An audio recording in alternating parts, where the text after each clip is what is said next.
बड़ा सवाल है, चांद पर कैसे बसेगी इंसानों की बस्ती? चांद पर बसे शहर का नजारा कैसा दिखेगा? क्या चांद की जमीन पर भी धरती जैसी फसल लहराएगी? क्या चांद की धरती पर खेती मुमकिन है?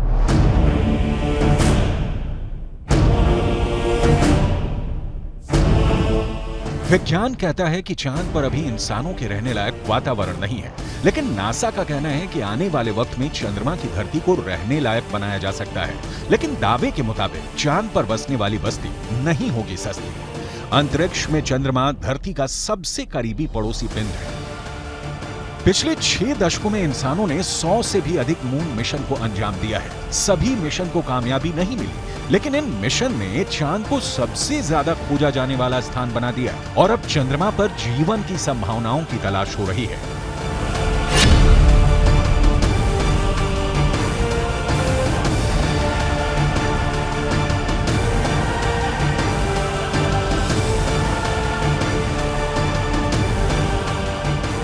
अभी तक चंद्रमा से जुड़ी कई हैरान कर देने वाली जानकारियां सामने आई हैं। दावा किया जाता है कि चंद्रमा की मिट्टी में कई तरह के खनिज हैं। चांद की सतह पर पानी होने के भी सबूत मिल चुके हैं। वैज्ञानिकों का मानना है कि चांद पर जीवन के सबूत भी मिल सकते हैं।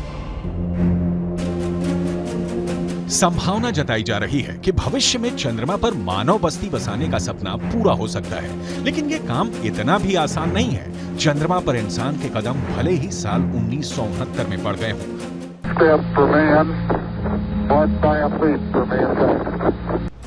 लेकिन कड़वी सच्चाई ये भी है कि 1972 के बाद से किसी भी अंतरिक्ष यात्री ने चांद पर कदम नहीं रखा।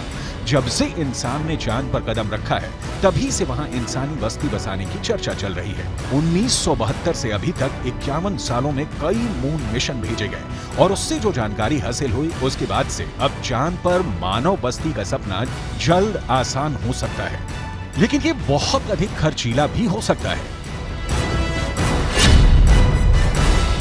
क्योंकि अगर चंद्रमा पर कॉलोनी शुरू करने के लिए धरती से सामान भेजने होंगे तो ये काफी महंगा साबित होगा।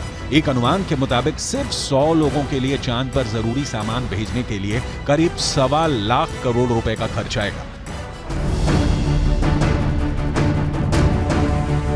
ऐसे में अगर चांद पर इंसान को रहने लायक बस्ती बसानी है तो सबसे पहले रोटी, कपड़ा और मकान जैसी बुनियादी जरूरतों को पूरा करना होगा, जिसमें सांस लेने के लिए हवा, पीने के लिए पानी, पेट भरने के लिए खाना, हवा के दबाव से लैस रहने लायक जगह और रोशनी के लिए बिजली जरूरी होगी। दावा है कि इनमें से ज्यादातर जरूरतों को चांद से ही पूरा किया जा सकता है। चंद्रयान 1 की मदद से चांद पर पानी होने की पुष्टि हो चुकी है। पानी की खोज के बाद इसरो अब चांद पर जमी बर्फ का विश्लेषण करने में जुटा है। चांद की सतह की बनावट को समझने में लगा है। नासा के मुताबिक चांद के दक्षिणी ध्रुव पर बर्फ है। बर्फ के साथ साथ वहां दूसरे प्राकृतिक संसाधन भी हो सकते हैं। साल 1998 में नासा ने मून मिशन के तहत ये बताया था कि दक्षिणी ध्रुव पर हाइड्रोजन है। नासा का दावा है कि अधिक मात्रा में हाइड्रोजन होने की वजह से वहां बर्फ होने की संभावना है।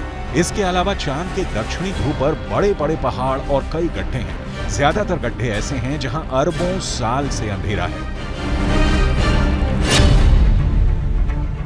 अमेरिका के नासा के मुताबिक घुप अंधेरे के बीच यहां बर्फ का जमाव हो सकता है।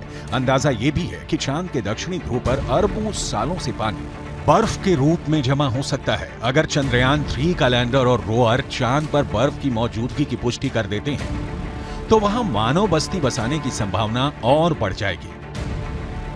हालांकि इससे पहले भी चंद्रमा की सतह पर पानी होने के संकेत मिले थे। चांद के छाया में रहने वाले हिस्से में पानी के होने के संकेत मिल चुके हैं।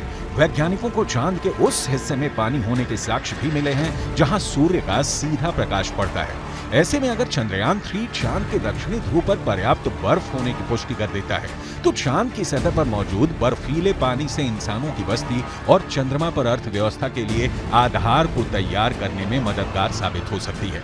आइए रसायन विज्ञान की भाषा में समझ लेते हैं कि ये कैसे मुमकिन हो सकता है।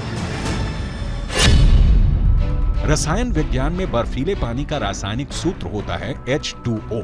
पानी एक एक अणु में हाइड्रोजन और ऑक्सीजन 2:1 के अनुपात में मौजूद होता है, यानी पानी के एक अणु को हाइड्रोजन और ऑक्सीजन में तोड़ा जा सकता है। H2O equals H2 plus O2, यानी पानी की मौजूदगी में चांद पर सांस लेने के लिए ऑक्सीजन बनाना आसान है। वहीं पानी से हाइड्रोजन और ऑक्सीजन को अलग करके ईंधन के तौर पर इस्तेमाल कर सकेंगे। साथ ही साथ पानी से चांद पर बिजली भी तैयार की जा सकती है। साफ है, चांद पर मौजूद पानी कई समस्याओं का समाधान हो सकता है। पानी के इस्तेमाल से सिंचाई के लिए खेती का काम भी आसान किया जा सकता है, क्योंकि चांद पर इंसानों की बस्ती को लेकर रिसर्च कर रहे वैज्ञानिकों को तब बड़ी कामयाबी मिली थी जब चांद की मिट्टी में पौधे उगाए गए।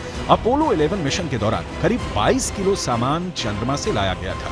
इसमें तकरीबन 50 चांद के चट्टानों के टुकड़े और चांद की मिट्टी शामिल थी। शोधकर्ताओं को इस बात का बिल्कुल भी अंदाजा नहीं था कि चांद की धूल भरी मिट्टी में कुछ उग भी सकता है या नहीं। उन्होंने इसे एक प्रयोग के तौर पर लिया कि अगर अगली पीढ़ी में कोई चांद पर जाता है तो वहां पर कुछ उगा सकता है। जो नतीजे सामने आए उसने वैज्ञानिकों को चौंका दिया। ऐसे में अगर चांद के दक्षिणी ध्रुव पर पर्याप्त मात्रा में पानी नहीं मिलता तो चांद पर बस्ती बसाने का सपना अधर में लटक सकता है। यानी चांद पर सस्ती बस्ती बसाने में चंद्रयान 3 बहुत बड़ा रोल निभाने वाला है, जिसकी शुरुआत चंद्रमा के दक्षिणी ध्रुव पर भारत के धमाकेदार दस्तक के साथ हो चुकी है।